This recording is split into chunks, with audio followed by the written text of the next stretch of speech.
السلام علیکم ورحمۃ اللہ وبرکاتہ قدرمنو په ویډیو کې تاسو ته د موبایل یو داسې والپیپر راوښایم لایټینګ والا نوی والپیپر چې تاسو کله هم دغه والپیپر خپل په موبایل کې استعمال کړئ نو یقینا تاسو د موبایل ډسپلی به ډېر زیات خوندور تاسو ته ښکاري.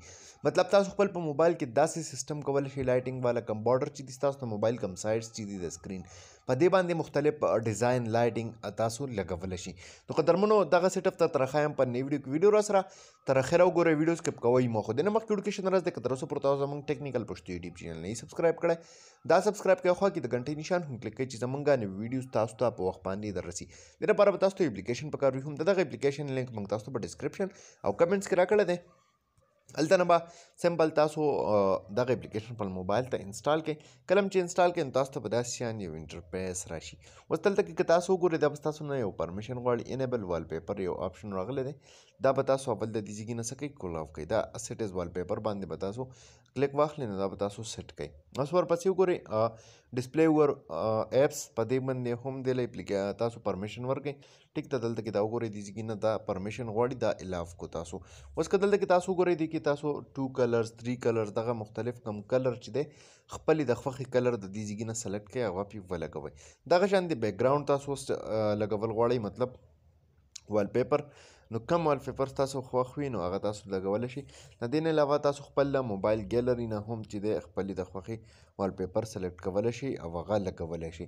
نو دې کې ډېر زیات ښایسته ښایسته والپیپر هم دي. دا وګورئ تاسو ډېر زیات خوندور والپیپر هم دې کې تاسو ته میلاویږي.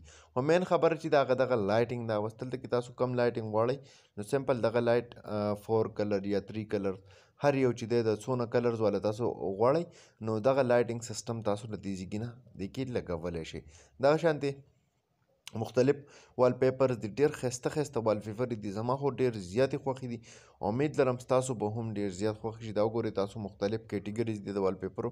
دغه شانتې انیمیشن سپیډ مطلب د دې لایټینګ کم سپیډ چې دی هغه تاسو کمولی شئ سیوا کولی شئ یا بارډر سایز دی ټیک ده هغه هم تاسو د دې ځای نه څه کولی شئ خپل په خوښه باندې کمولی سیوا کولی شئ. دا وګورئ د دې مکمل سیټینګ چې دی هغه بیا تاسو له دې ځای نه کولی شئ چې څنګه ستاسو خوښ وي نو هم په دغه طریقه سیټینګ چې دی هغه بیا له دې ځای نه تاسو کولی شئ. دې کې بیا مختلف ډیزاینونه لاندې که تاسو وګورئ لایټینګ والا تاسو ته ښکاري چې کم ډیزاین یو خوښ وي نو هغه ډیزاین تاسو د دې ځای نه بیا خپل چایس ډیزاین چې دی هغه لګولی شئ. دا اوس وګورئ تاسو کم ډیزاین هم ستاسو خوښ وي نو دغه ډیزاین تاسو دلته خپل والپیپر کې لګولی شئ خپل ډسپلی باندې لګولی شئ. اوس که تاسو زما د موبایل له سکرین چیک کوئ نو ډېر زیات مزیدار او ډېر خوندور به ښکاري. قدرمنو په دې طریقه تاسو دغه سیټینګ خپل موبایل کې هم کولی شئ. دا ون نوی ویډیو امید لرم چې خوښه شوي به وي. که خوښه شوي وي لایک یې کړئ چینل سبسکرایبول مه هېروئ ملګرو سره یې شیر کړئ. تر بلې ویډیو د خپل ځان ډېر زیات خیال ساتئ. د خدای په امان.